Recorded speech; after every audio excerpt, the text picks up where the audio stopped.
And welcome to another great episode of Tampa Fishing Outfitters Live Fishing Report. Myself, Captain Travis Yaeckel in the studio. Big Country, Captain Ric Liles in the house. Captain Jason Prieto. That's going on, nice big boy? fish. That's a nice fish. Inside I should have joke, played boys. it now. I should have played Just it go now. on. Oh, Listen, man. Travis caught another nice snook today, and if you want to hear what the customers had to say, just It's off. It's off.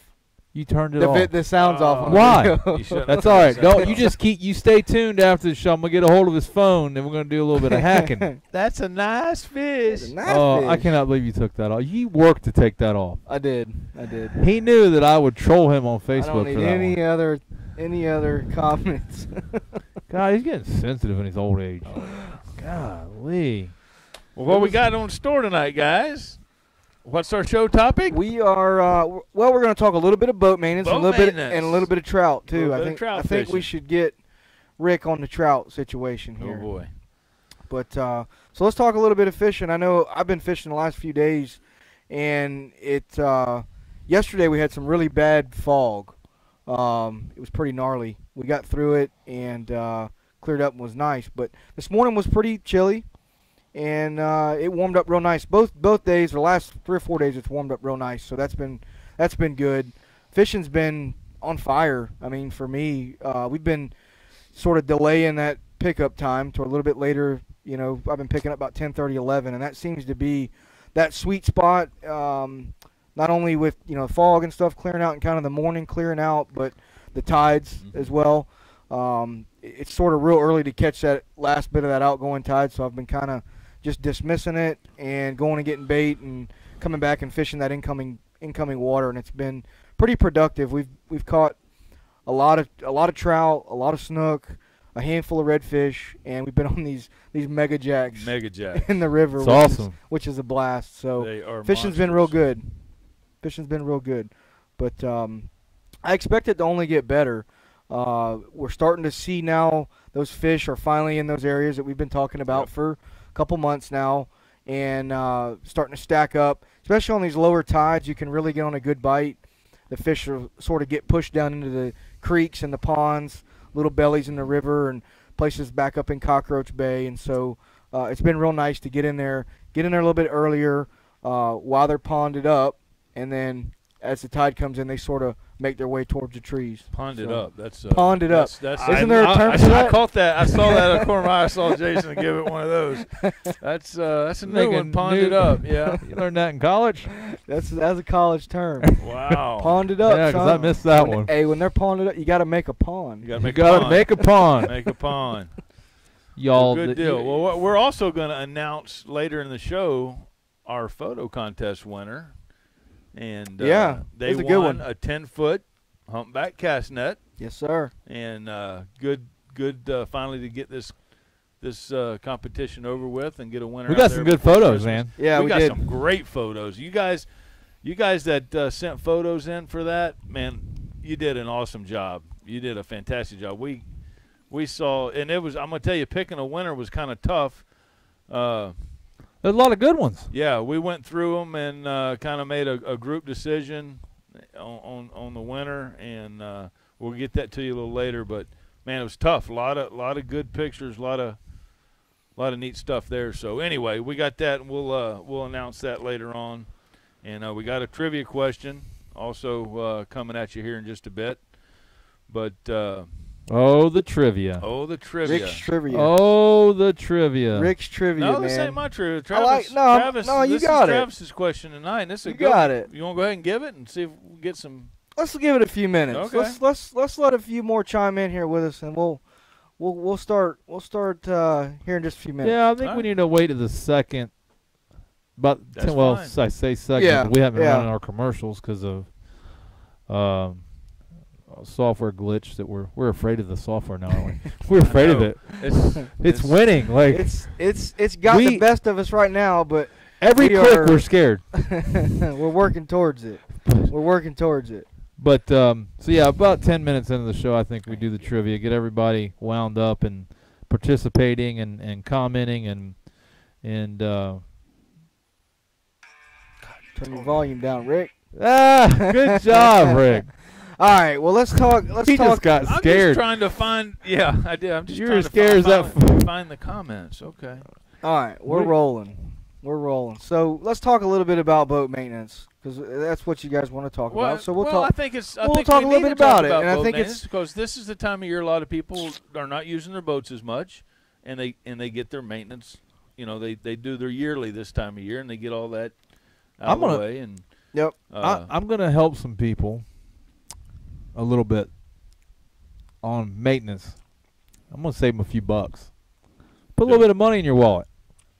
I ain't gonna charge you to put money in your wallet. We're gonna talk. We'll get into our maintenance, and some of the maintenance is a little overrated, depending on the use of your boat. And I've actually proven this on my own boat. But we're gonna get into it. We'll ease into it. I'll let you guys get going. I don't want to spill all the beans right at the beginning of the show. There's a pretty big lead You up to gotta this. leave a little, you know. Well, I tell you, you guys. These guys are always teasing me about my boat because I got an old boat and it's got some stains, it's got some scars, it's got some It had some battle smoking reminders. battery at one day. It has had that, but That's scary. every day when I come off the water Get a little and warm. I'm doing my get a little warm, when I'm doing my maintenance, I actually spend the time I back flush my live well pumps. I don't think that does much. Wow. Well, I'm going to tell you, I do it though, and because you get salt water in there, and those impellers will rust and break. They're not stainless. Yeah, it can't hurt. Can't hurt. I lower my power poles and spray all under there. Spray the inside. Spray the cylinders out. Get into the open up the bilge and spray all that out and flush fresh water through my bilge pump and do all that. And then the other maintenance of which is actually not maintenance, it's just cleanup of washing your boat and everything off, but and flushing the motor and all that. But I don't know. I've just kind of always gone the extra step there to do that.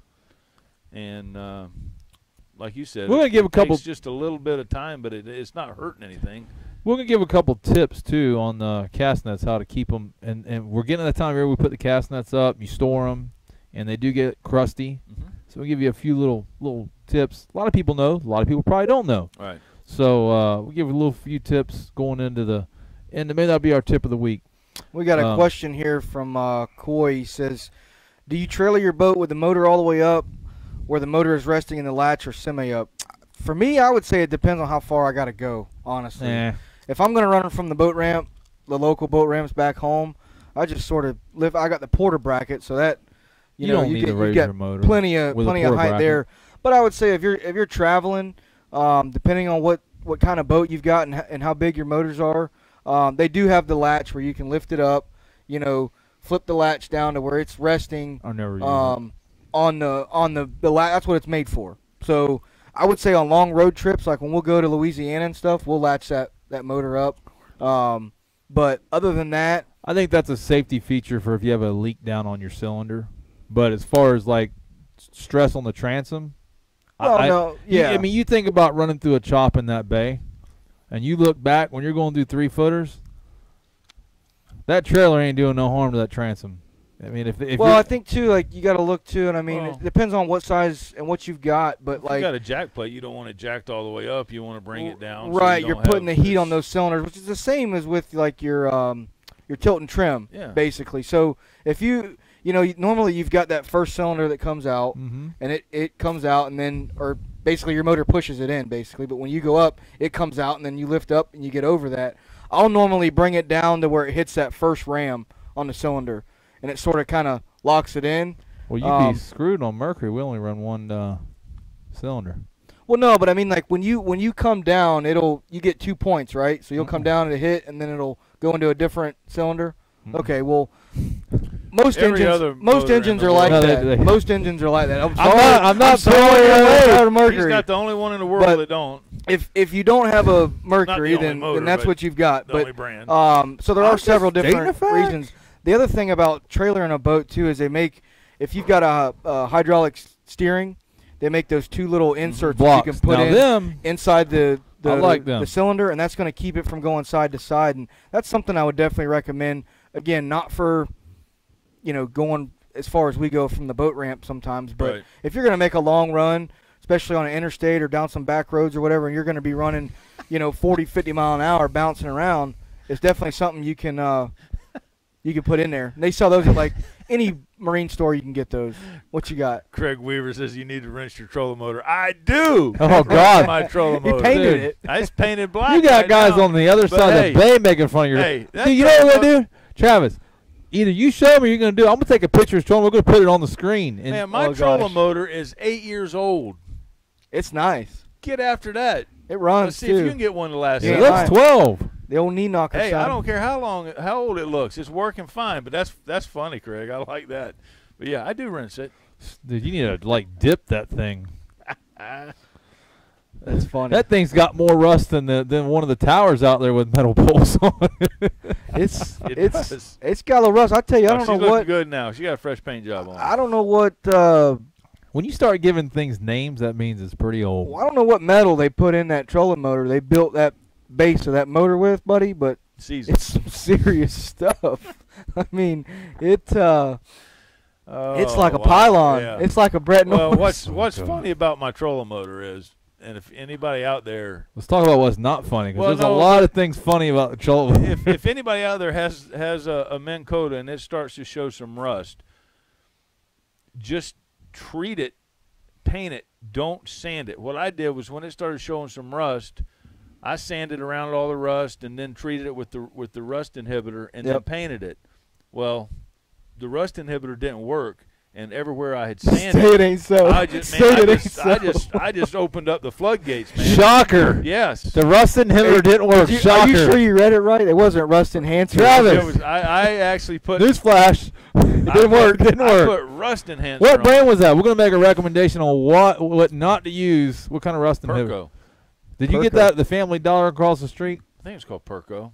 Perco, that's a marine latch. They make all kinds of stuff. That actually makes rust. I'll find out and get Yeah. back next I week. can tell you. I tell you what I did, and Starts Rick, with a P though. I know I'll that. throw myself out there, Rick.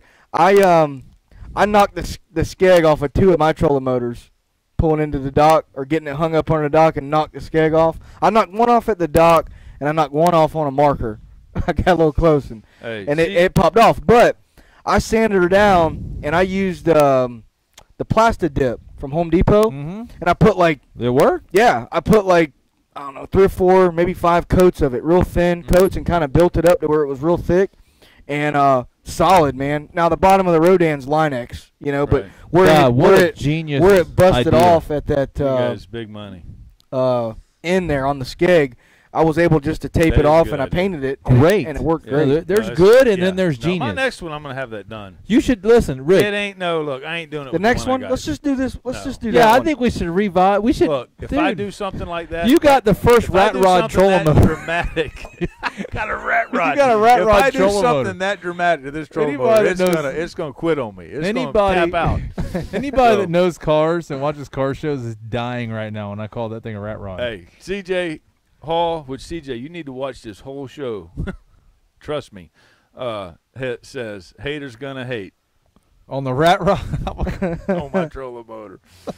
Oh Dude, man, That sucker's still purring. Yeah, and if y'all, there's some people commenting here on the Rust products, and there's a ton of different stuff out there. So if you guys have used one that you would recommend, go ahead and mention it in a comment down here for the listeners, Listen, because it's something that a lot of folks, a lot of trolling motors rust. Period. I mean, it happens, and I've seen several different ways to coat them and paint them and this and that. For me once they personally, start rusting, it's like cancer. you ain't lying. most of them break You ain't before lying. they get That's- where they look like mine. Trailers do the same I got thing. Yes, one sir. In 1 in a million trolling motor. I When- really do. On your boat trailer, you got a galvanized axle. It'll look good for 2 or 3 years. Then you start seeing a little bit of rust. Yeah. And then the next 2 or 3 years, that Boom. thing is done. Like when the rust starts, If it's- you're using that galvanized trailer on a daily basis, you will be. I mean, if you're using that galvanized axle on a daily basis, yeah. it's going to happen. Oh, you happens will be fast. replacing a few of them. That's for sure. Hey, we got a question here from but Ray what do we got? about what do you guys think about the government's decision to raise ethanol content in gas? And I think he's talking about going from 10 to 15. 15. Well, yeah. I'm gonna give answer. I don't like it. At the same token, I have never had a problem with ethanol. Yeah. Been using it. Well, we're a little different. When you start bumping up, and I don't know. I think it's a little different with people that are fishing 4 times a week versus people that are fishing I'm going to say this weeks. as simple as I can. People are afraid of ethanol, and it's not a good thing. If you use your boat frequently, Right. you more than likely will not have problems. Well, I'm against it. I don't like it. I'm not saying I like it, but I'm giving. Yeah. I seen a captain was posting something about going to non-ethanol gas station and waiting in lines and all this crap. Thought that's cool, but he uses his boat all the time. Like, Right. not unless you have. Now there is instances where there was fiberglass tanks in older boats. That was a major issue. I think that's the only issue on the tanks. I had a boat that Fuel was. lines is a big one too. Yeah. Well, let me go into that And because so- I'm a guy that like the fuel lines they say is an issue. Well, the boat I had was 5 years old, and I took it in with the motor off. I took the fuel line off. Looked brand new. I cut it and flipped it inside out because There's a liner in there. yeah, it looked And that liner We will know get. about that. You ain't lying. But I had an old backcountry 151, and I was starting to have fuel issues, and the hose looked fine. Looked great, everything. And even when you looked in the hose, there wasn't a whole lot going on. You didn't see it caked up or anything. And once you started getting to the fuel filters, is when you started seeing the particles. The breaks off. where Right. it You didn't actually see it in the hose. It looked fine. Yeah. But little pieces of that were starting Right. to deteriorate from the inside, and it was starting to clog up the fuel filter, which thankfully it clogged up the fuel filter and didn't get into the motor. But I'm not. So, yeah. I don't like ethanol. Well, No, I think there's a lot of politics behind ethanol. Ethanol makes your There's a lot of vehicle politics behind get worse fuel mileage. There's a It lot of doesn't politics mix behind real well. There's a lot of bad things about it. Well, if they go to E15, well, here's I'm my not thing. sure how the effect's going to be because now you're upping the I'll- ratio. I'll say it like this, and then the rest is on y'all. I have never heard anybody yet say, "Man, ever since they started this ethanol, I'm running better. Ain't had no issues." yeah. So I'm seeing nothing but negative out of it. Yeah, And I if mean, they're the gonna biggest make it thing- even more, I'm against it. The Ray, biggest I'm thing against that I think really fired up the whole ethanol thing was just like we talked about. It was the guys that use their boat a handful of times a year. They let it sit for 3 or 4 months at a time or a couple months at a time, and they got phase separation, which is the biggest thing with ethanol fuels. So when you keep them in a tank and they separate, you'll get water Yep. and fuel basically, and when that happens, you got a problem. But with as much as we turn our tanks, Right. we don't normally see that. I believe that ethanol fuels, the phase separation happens at like 45 days is what they say. But I want to say it's actually more closer to What'd you 90 send your boat? closer to 90 days. I treated it. But if you're gonna if you're gonna let it sit for a little while or whatever, you dump a little bit of fuel treatment in it, and let it rock, man. But as much as we turn our boats over, or our fuel tanks over, we don't normally see an issue with it because we're not having any phase separation. Right. We're turning that tank over, nothing ever happens. It's just like the same Well, old fuel and we the- used to and use. the- I didn't see I didn't see the performance in my engines going down. Listen, from using I'm going ethanol to tell you, fuels. I've tested Did you? it I mean, on did you fuel notice? mileage. No. I mean, I don't. I think. Listen, because I've ran when I moved my boat O'Neill's for tarpon season. I ran not ethanol, 90 octane. My fuel mileage, and I've got digital everything, like reading data off the engine. Fuel mileage the same. I didn't go, wow, it got up quicker. Yeah. I didn't notice a lick of difference. Now, is there a difference? Yes. When you put that motor on a dyno and you watch a graph and it goes up, you're going to see a few horsepower here and there, and maybe your torque curve's a little different. But are you going to feel it in the seat of your pants? No. It's The problem is there's not gas without ethanol is not readily available everywhere. No. right. It's a Now pain. we're starting to see more places with it. Like Well, I this hear, E15 is going to open a new I hear can of worms. Wawa has non-ethanol gas, and I know there's a couple places, up towards Tampa from where we're at that does. But it's not. I mean, you just can't go to every station Well, and and get non-ethanol gas. I want to and then state gas on the water it costs 80 Oh, cents it's more crazy. a gallon. So At least. O'Neill's, I'll tell you right now, O'Neill's is the cheapest around on fuel on the Yeah. water. If you're going to go get gas, go out of your way to Yeah. go there. I'm talking like, I guarantee you, versus Circles versus O'Neill's, it's $1 a gallon cheaper. Wow, that's At substantial. least. That's I might be substantial. underestimating Yeah. it. Because it's close to 4. I bet you. Like, it's usually $1 something. It's usually around $1. I could be off a little bit, but I know I'm right there. But I want to say this with ethanol. I don't like it. I don't think it's good. And if somebody up north is watching this, you have to think. We think on our small spectrum of us, but think about if you have to winterize your boat and you're up north. And you got a brand new boat. Now think about if you're a manufacturer that makes an engine. It don't matter if it's Suzuki, Yamaha, or Mercury, and you have to keep this customer happy. And you got float switches and high dollar fuel pumps, and you have pieces, and you got a lower units. We're getting away from fuel, but the whole lower unit has to be winterized too. Yeah, when you're up north, it's a whole deal to winterize a motor up north. But you think about this: so you're a fuel or a boat manufacturer, and you have something that's actually deteriorating the hose, and it's going to shoot it into your entire fuel injection system, which injection systems now they're running multiple fuel pumps, multiple fuel filters, injectors. High pressure. It's high pressure. It is a complicated fuel system. It's not an old carburetor where you just take it, clean it in a bowl, and put it back on. So don't take it out of context when I say I haven't had problems. As Rick stated, I use my boat. Yeah, but we're running 3 to 7 times a and week. Rick and Jason doesn't keep one longer than about 3.5 months. So, no, speaking of which, mine's at the dealer right now. I mean, what in the world? It didn't even. You could have left ethanol in it from the day you put in it. I ran a Yamaha. Bothered it Right before the Yamaha blew up on me. I ran a Yamaha 2,200 hours. Never had a problem with ethanol, and I had it 3 years. I ran it 275 days a year though. So. Yeah. I ran it, but they have had some issues. Manufacturers, Mercury in particular, on the Verados, they had float switch issues. They've had to do multiple updates on them float switches as they came in. So there is some issues, but if you're going to run non-ethanol fuel, which I do, my boat's never had non-ethanol fuel in it. It's had the ethanol. It likes it. And I was waiting for like 15-20%. My boat's 11 years old. That's a corn motor. Yeah, it spits out. That thing's spitting out kernels. But I would suggest if you're running and I run ethanol fuel, I put treatment in my fuel. Yeah. A little bit. The treatment though, there's a lot of every day. I don't. Right. In the springtime, I never do that. But like this time of year when I'm not fishing as much, I put treatment in my fuel so it don't have that chance to have that separation. But anyway, hey, we can get back to this. But I got one. Sean's got a real good one here, and before I lose it, because I want to scroll back down. But Sean asks, "What do y'all recommend for the trolling motor shaft from squeaking when you're turning back and forth?" And one thing that Rodan, Kyle down at Rodan showed me years back, and I know he showed you as well, is Vaseline. And or dielectric grease. Or dielectric grease, one or the other. Grease. I actually like the Vaseline, honestly, just because it's cheap.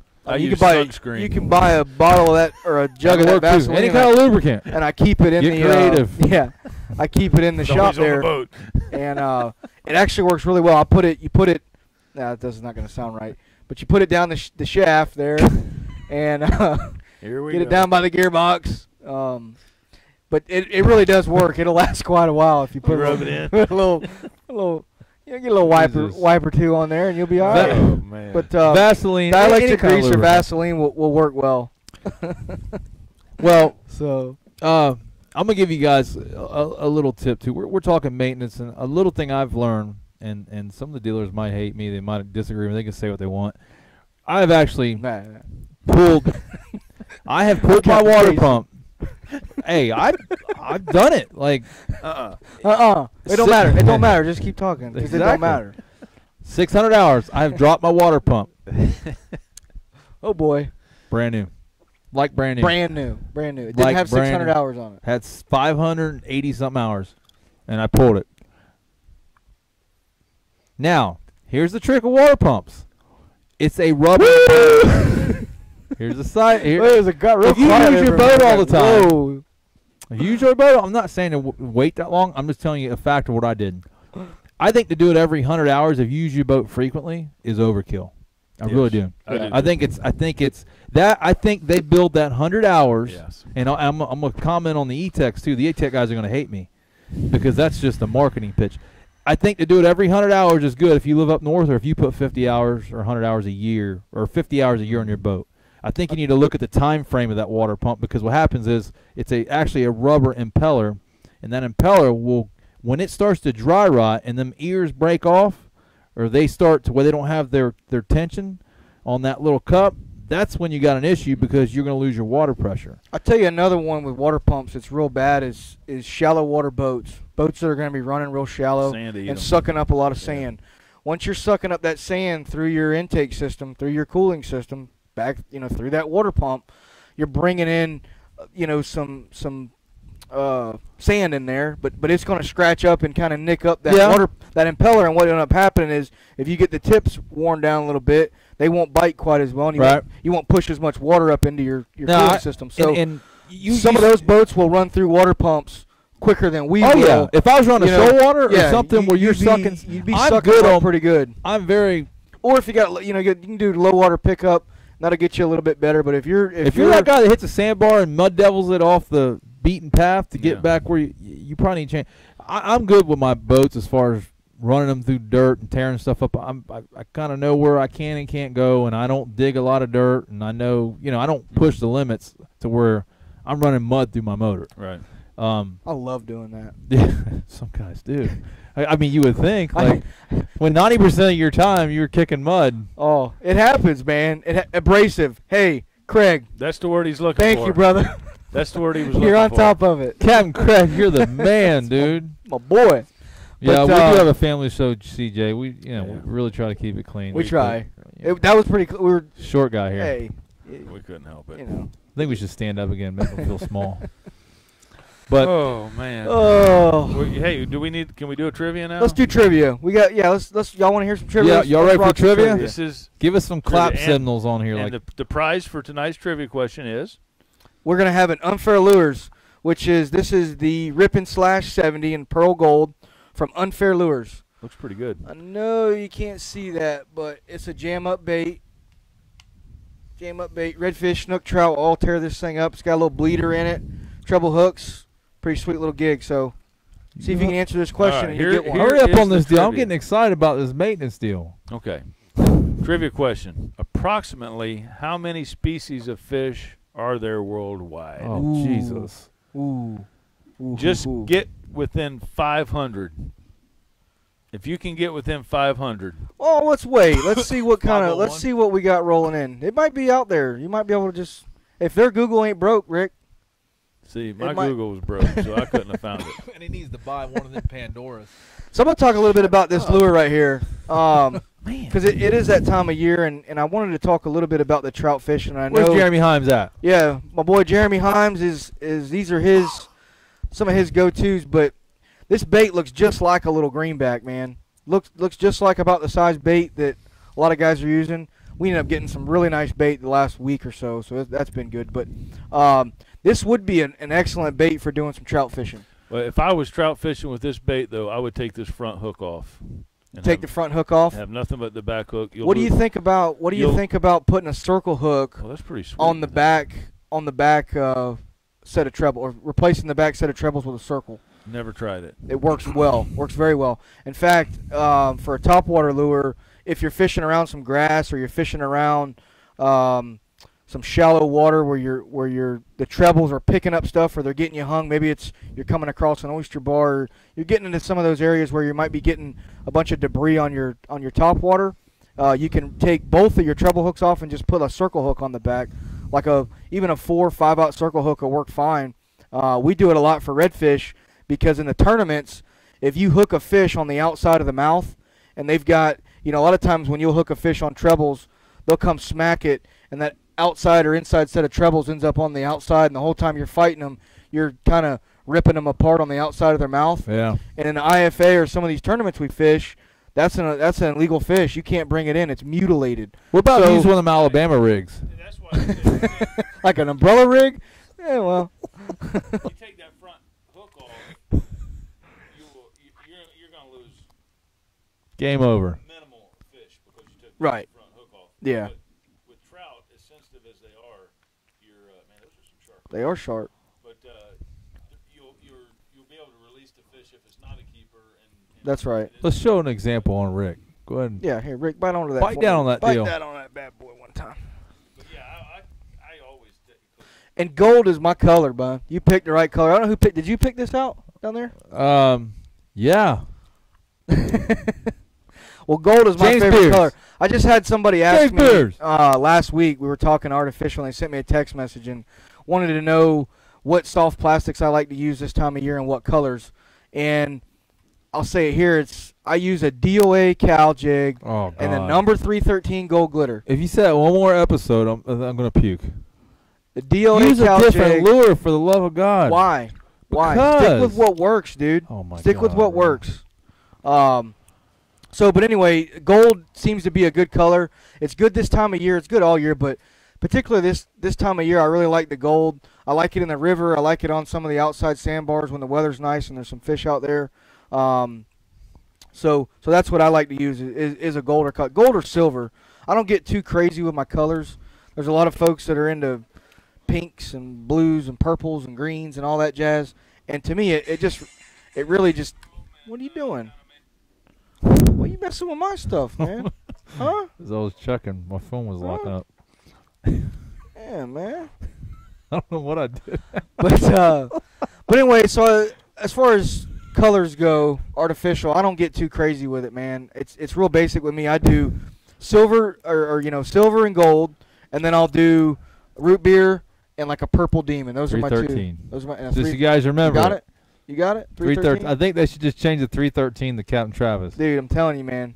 It's the ticket, baby. It's the ticket. I thought Danny was bad with the gold spoon. No, man. Hey, gold is a good color. You got me all. Look at you, man.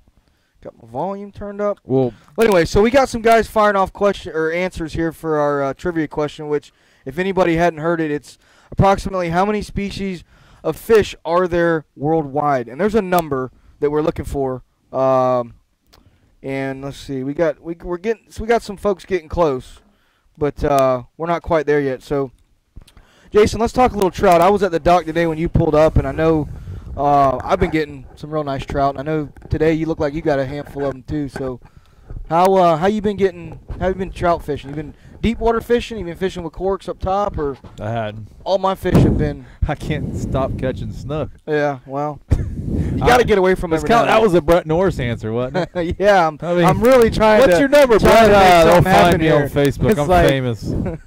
No, I've been getting mine on free lines in deeper creeks, and today they've been real hit or miss for me.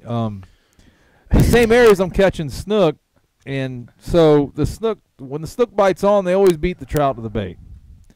I just think they're more aggressive. So you've been fishing fairly shallow then, for the most part, around the edges of channels. 4 or 5 foot. Yeah. Deep creeks. Because I noticed, and I tell you, because I've had some clients, and it always happens this time of year where I've got a number of clients that want to come in and catch trout to eat. Want something to eat, want something to take home, and obviously we can't keep snook, so we go trout fishing.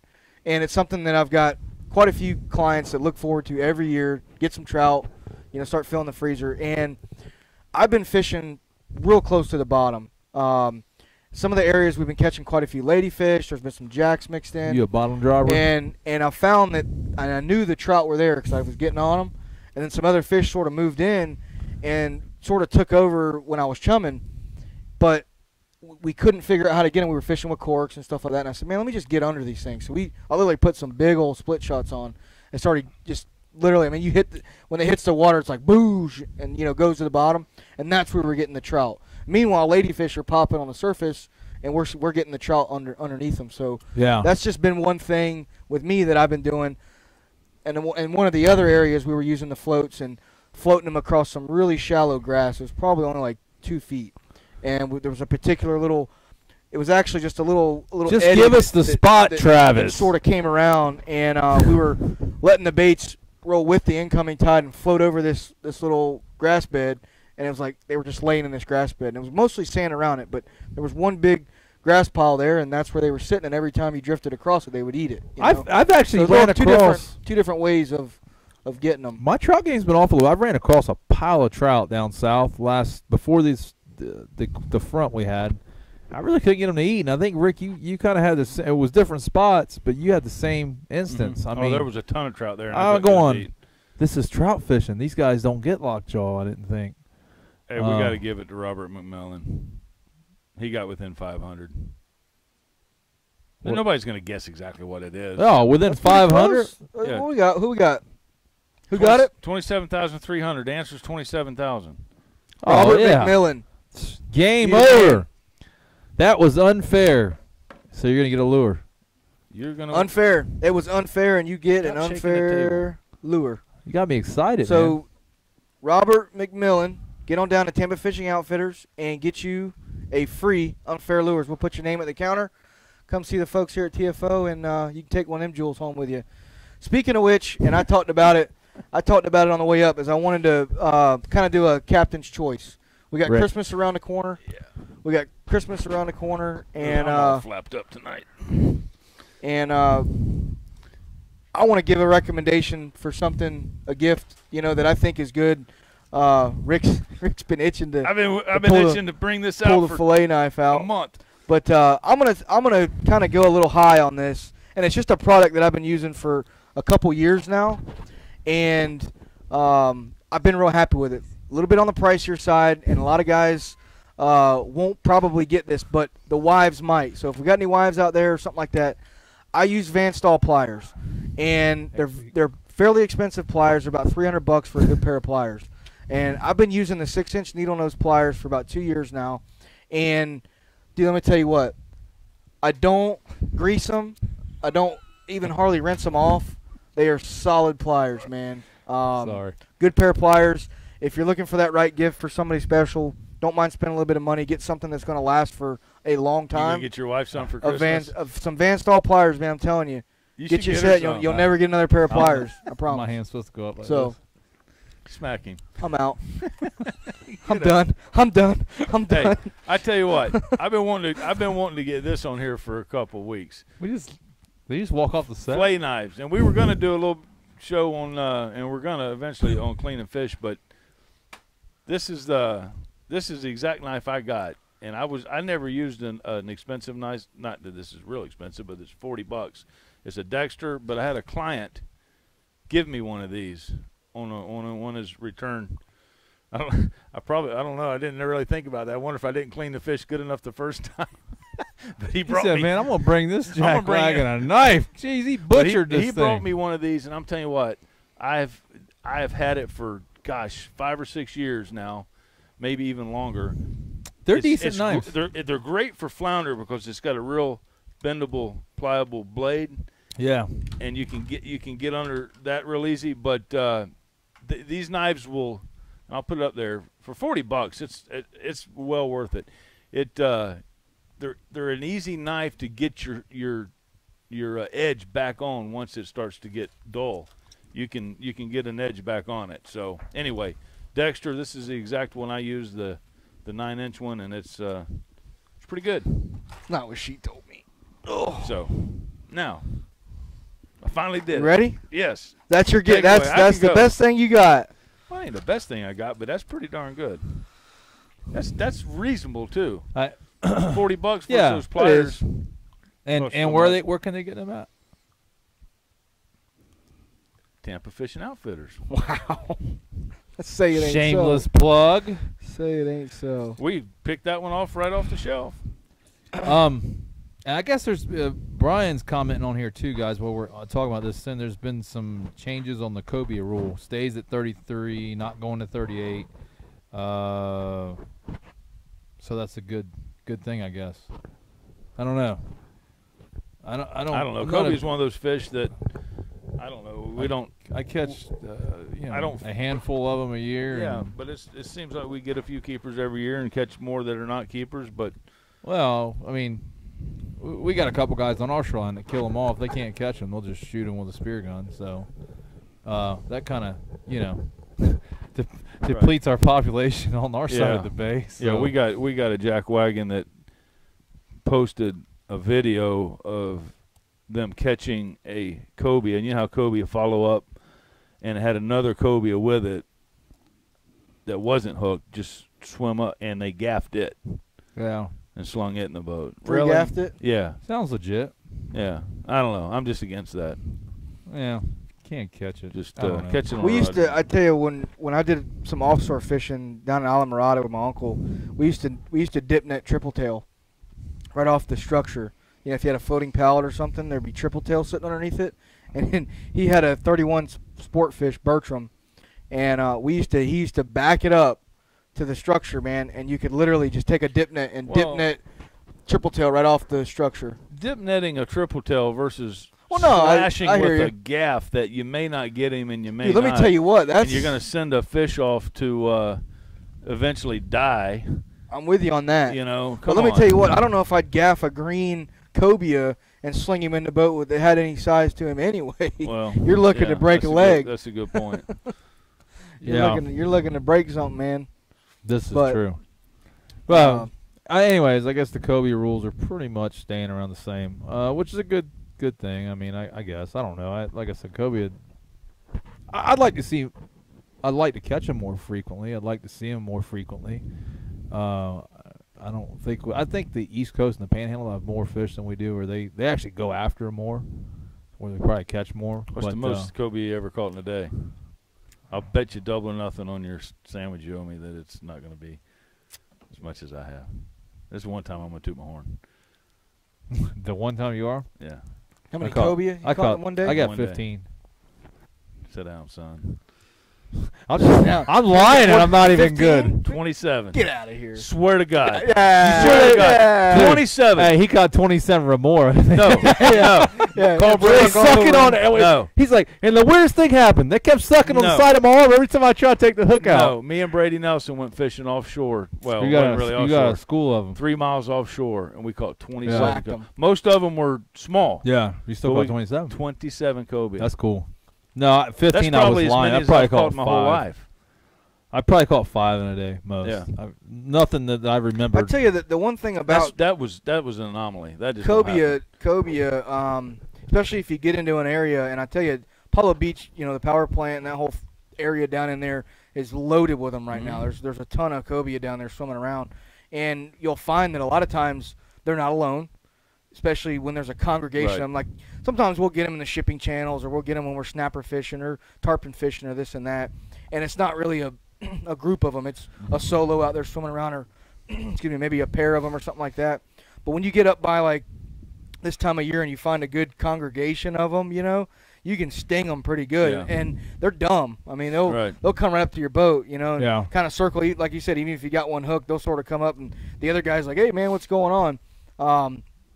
And in saying that, I think back to Louisiana, because when we go redfish in Louisiana, it's happened several times where It's kind of the same. you're catching a redfish in right. Louisiana, Never even thought about right? that. And you got like an 8-pounder on, Yep. and you're bringing him in the boat, And there's and other there's ones. like 3 or 4 rolling on top of the fish, man, trying to get it. Well, they kind of eat the same too, because there's times at Louisiana where, like, they won't eat, but most of the time it's like hit them right in the head with a bait, and they're going to turn on it. Don't care if they're right by the Right. boat. That's kind of a good comparison. I never even thought about Yeah, that. it's but- the way that they eat in Louisiana is kind of like the way they sort of let their guard down and become dumb. And I think part of it is competition for the food source, and then competition against, you know, their other fish, you know, the other redfish that are there. You know, it's kind of like, hey, we're going to eat it or die kind of deal. And they're very aggressive. But I just took my daughter down about 2 weeks ago. I had her for the day, and we went down to the Manatee Viewing Center right after that first little cold snap, and it was stacked. There was 3 or 4 cobias sitting on manatees. There was tarpon down where there. you couldn't fish, right? Yeah, where you can't fish. Yeah. gonna But bring a I fishing like rod to out there kind of one day. poke in there and sort of see what's going on, because it kind of tells you what's happening in the area Right. pretty quick. It's free. If you've never been down there, folks have maybe never seen a cobia, maybe never seen a tarpon. There's some giant jacks. This time of year, it's loaded in there. You can go down there. Like I said, it's free. If you got some kids, it's a good way to kind of introduce your kids to the fish. That's what I've been doing with my daughters. I take her down there, and I'll show her the tarpon and the jacks and the mullet and the manatees, and there's even some black-tip sharks down there. So kind of cool place to go check out if you can't get out on the water. It's a good way to spend the day with the family. But we used to go there all the time. We haven't been last. You know, the not a problem, but that used to be a small operation. It's a pretty big operation. Now they open a second park. If It's you gnarly. try to, like, if we had a real cold day, we'd always take the kids, because I live right there. Used to live off Big Bend, let's go down to the power plant and have some hot chocolate and look at the. Yeah. And now, I mean, you go there on a weekend, you can't find a parking spot. I'll tell you it's a little bit of a pain. I tell you what's really cool, and I don't know how many people know this, but you know the Rays that are normally at the Tropicana Field for the baseball team, they bring those to Apollo Beach to the Manatee Viewing Center every year now, and so there's a tank that they've built right outside the Manatee Viewing Center. It's underneath the carport deal. They're not just. They're not trained so good. They let them go and they come back. Are they under contract? They're all named. They're all named. Are they under contract? They come back. If they're under contract, we probably won't keep them very long. Yeah. Because we don't keep players very long. Yeah. Hey, you ain't lying. But anyway, it's kind of neat. So you can. They have a petting deal there. So this time of year, as soon as baseball season ends, they'll bring those fish, or they'll bring the Rays over there, and the Florida Aquarium manages that whole area down there, and they even do like some of the exhibits and stuff upstairs. But you can go in there and pet them and play with them and stuff. It's pretty cool. See, when you suck at baseball, you got to bring other things to get fans in, like concerts and make it an aquarium. How about some tips on blacktip fishing? I would say right now you can if you get down towards Apollo Beach, areas like Beer Can Island, the discharge at Big Bend Power Plant. Not right up either. Not right up in it. You don't have to be in it. You just have to be in those channels, those main channels that are coming through there. There's going to be some smaller blacktips roaming around. I'd say the average fish is going to be about 3 foot long, 2 to 3 foot long. Some nicer fish are going to show up. There's some big sharks out there that you don't see. There's some 5-6 foot blacktip in there right now. A lot of times people will mistake a blacktip for a spinner shark too. And you'll know when you hook one for the most part. If you hook a spinner, you'll know. The spinners will go nuts, but let me tell you what. Hook a 4 foot blacktip in shallow water and they'll do the same thing. They'll go nuts. I mean, they'll do some flips and jumps and stuff. But yeah, so blacktips and spinners are pretty prevalent down there. You'll also see a good number of bonnethead sharks getting in that area. I haven't really caught any big sharks out of the power plant. You know, when 7 foot's about is did you get a big 7 foot? I mean, that's a big shark to me. The only big one I've ever got, and I consider that big out of the power plant. Everything else has been, maybe 4 foot. Yeah, you know. I haven't caught any real big. I just know that some guys that have, but they're fishing way out. Sure. Well, the day that we got the 7 footer, this was kind of cool. We were actually up close, and before we hooked that fish, was this the same guys you caught the 27 cobia? No. Starting to see a pattern here. No. They caught a 12 foot great white right there at the power plant. You wouldn't believe it. We just pitched right out there to him. When y'all are done, I'll tell the story. Y'all done? Go ahead. We're just roasting you. Let the peanut gallery finish what they're doing. But I got this guy. This is probably 10 years ago, and it was when you still had the video cameras you held up. He had a super nice video camera, and he got it all out and set it there on the cooler, and he says, "I got this in case we catch a really good fish." It was him and his son. Kid was, I don't know, 12 years old. About 30 minutes after he got his camera all out, this kid hooks his fish. And it took us 30 minutes to get it in the boat. I mean, it was all around. It tried to run up by the barrels, and we with the tackle we had, we got lucky to catch it. But we got it. And we got done, released the shark, let him go on his way, got our pictures, and that guy looks down, he sees that camera, he says, "I can't believe that." He says, "I forgot all about bringing that camera for that exact happening." I do that all the time. And I said, I never even thought about it because I wasn't on my mind. I was dealing with the kid and the fish, but he never got 1 second of footage of that. That's how it happens, man. That's exactly how it happens. Well, somebody asked us about cast nets, about the new weighted horn deal going around. Michael, I have not used it. Travis, I know you have. We're humpback guys. That's obviously another company. I think it's a pretty good idea. I don't know how much difference it's really going to make on the sink rate of the net, but if anything, it might sell a few more nets. I don't know what the price point is. I mean, personally, I think it's interesting. I wonder how it does on gel coat when you slam that thing around. Well, that's what we were talking about earlier. Is that how heavy is it? Now we've got the plastic horns. Obviously, on I'd say 99% of all cast nets have a plastic horn. And I know with me, when I'm slinging the net over, if I'm moving it or cleaning it or clearing it or whatever, I'm banging that horn around. And so the only thing that would kind of strike me is, like you said, like maybe nicking some gel coat or kind of banging it around. Or knock yourself in the head. Or it'd mess you up. But it's an interesting concept if it does work, and that's all proven. That's a really cool. I asked. Cool deal. I seen it. And I thought, well, that'd be different. Mm-hmm. I mean, it's a good idea. I guess I never thought about it. It depends how much you tested it. I asked the price point, and nobody ever told me. I see it messing me up because I throw witches hats out there. Well, here's the biggest. So it's gonna lay over. That sucker be like, it's gonna lay over on the net and Dude, tangle my net up. He's gonna have a question mark now. I'm just curious, but if you don't get that perfect throw and you got weights at both ends, that thing's gonna be like a freaking flying saucer like this. Me and my witches hats. Be like a machete coming out. That'd be dangerous. The biggest thing for me. I don't throw perfect pancakes all the time. I'll kind of just step back one step on the whole situation and just say that I've never really had an issue catching bait to where some guy pulled up next to me and started catching bait. It's sort of if it won't chum, it won't chum. If the tide's ripping too much, I'm still going to get it just as good. I may make an extra throw or whatever, but to me it's just not something that I make a real big deal about during my day. I don't know. I know when you open up a 12-foot net and it sinks down, you got 4 billion whitebaits down there. Half the time I dump half of it out anyway. And if you did, also, I mean, it's strictly for deeper water. You ain't gonna throw it on the flats and help you none. No, right, but I mean, I'd say 70% of the time we're throwing deeper water.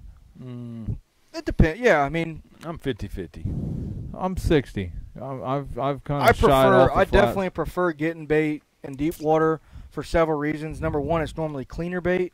Number two, it's cleaner on your boat. It's definitely cleaner on your boat. And most of the time, if you're gonna one and done or you're gonna throw you're twice, not one and that's done normally on the where you're gonna do it. Now, very seldom. But I've never lost a net on the flats. But there has been times when when we go out there and the bait on the markers or the bait deep is just too big. Yeah. When it's all as Jason Stock would say, magnum-sized baits. I like the magnums. When they're all magnums, you got to go inshore. Get a little mix of it. So I don't like them huge baits. I mean, I've never really had a big the guys in St. Pete like them big old honker baits. It's funny because I do too. For the most me part. and Brett Norris talking about this one day, and he I guess TJ needed a little bit of bait for a double or something. I don't know where the event was, so Brett gave him some bait. He goes, "Oh, I don't want that." He goes, "What do you mean? It's big old honker baits." He goes, "Oh, I don't want that." And TJ's like, "I'd rather have the small stuff." Yeah. And I just think their area is more like ours when you talk Terracea and all that. And St. Pete is a little different terrain. I don't know. Maybe that's got something to do with it because Will always talks about wants the huge baits. I'm like, honestly, like I've heard Gorda say the same thing. If I can get as long as I can cast it, I'll catch fish on it. Like. I don't know why. Just and I think I'll catch more fish because when you're on a smaller snook bite, you're gonna lose a lot of snook because they're gonna spit them baits with the hook's not getting set in their mouth. They're just plopping the bait out. So I definitely think you have to sort of size your bait to what you're targeting in what area. Elephants eat peanuts. No, yeah, but you don't but what I'm saying is 6-inch. If you're going on a snook bite like you had today, you're not going to want baits, tarpon baits. Right. You know what I'm saying? And you're not going to want to trout fish with 6-inch greenbacks. No, but tarpon eat glass minnows all day long. That's true. Yeah, but have you ever caught one on one? Now, my point being, you got better. Wait a minute. I have caught like 60-pound tarpon on baby glass shrimp. In Key West, yeah. Elephants eat peanuts. The problem is but trying to catch one because we were using hair hooks. Yeah. You can ask Josh this if he's watching. You're gonna bring your cousin. We were catching like 60-pound tarpon, dude. It was insane. But yeah, when they're on the fry. But Tom's watching. J Tom, what's up, buddy? Well, hey, Tom, Jason Thompson. We gotta give away our net, man. Come Let's on, give it away. Are we already up? We got a couple more minutes. I didn't give my. We gotta give away a net. Marketing BS line. Well, you can give it right after we give this net away. All right. The net goes to C.J. Hall with the picture of his son and a redfish, and it's a great story. To go with it. The story's what pushed it over the top, C.J. You were one of 3 that we had narrowed down But great pictures with your son there, and then the story pushed it over the top. So you got a 10-foot hump net. It's here. net? It's here at Humpback. Humpback. That's to. It's got a weighted horn too. Yeah, it's the hump nets do. You actually want a humpback. So 10-foot humpback. Come on in, Florida Fishing Outfitters, and get Tampa Fishing That's Outfitters. humpback process. We're just, Train wreck. Ever since my batteries went dead, I'm all. oh my goodness. Your batteries are dead, all right. Yeah. His Google's broke. And your batteries Pazer- are dead. Google's. Wow.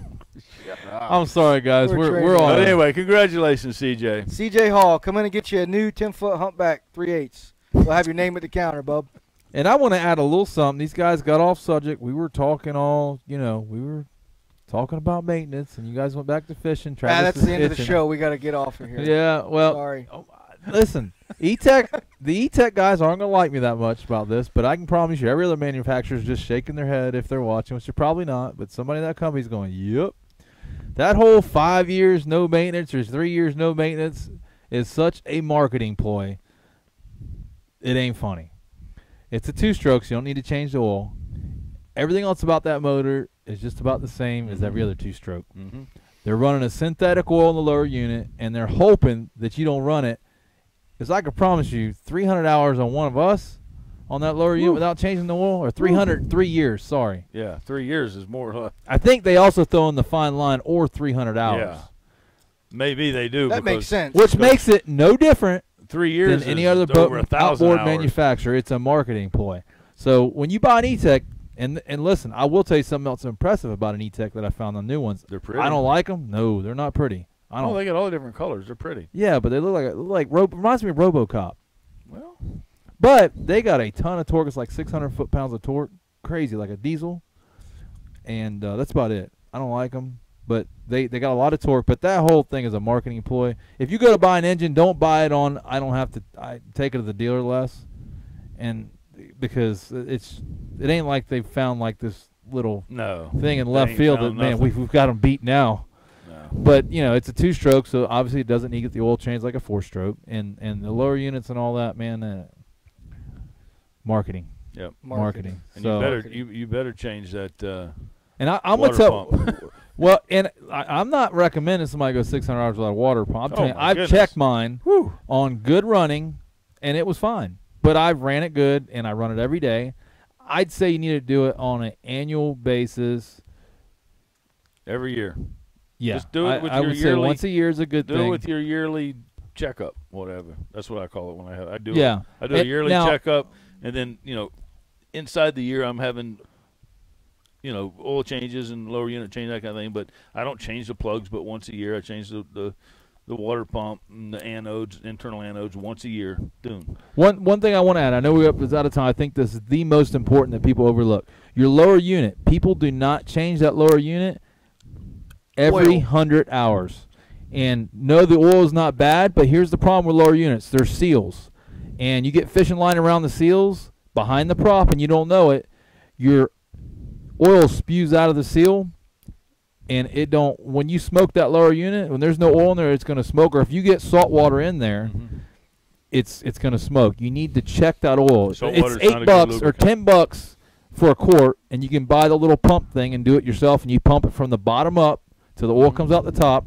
But you need to check that every 100 hours. You need to pull that prop, lubricate the shaft is the other thing too. And you slide your prop on and off, put some grease, just wipe it around there. Check that stuff as frequent as you would check anything else on the boat on your maintenance, and that's going to be huge. It'll save you. Lower units are $3,000 to $7,000 right now for an OEM lower unit. It's a game changer. It's something that's ignored a lot. And to add to that on your lower unit is if you're going to do it yourself, go ahead and, like I said, change your water pump. To me, I would do it. It's like $20 to get a water pump. So go ahead. If you're going to drop it, if you're going to do it that way and inspect everything, just go ahead and drop it and do it that way.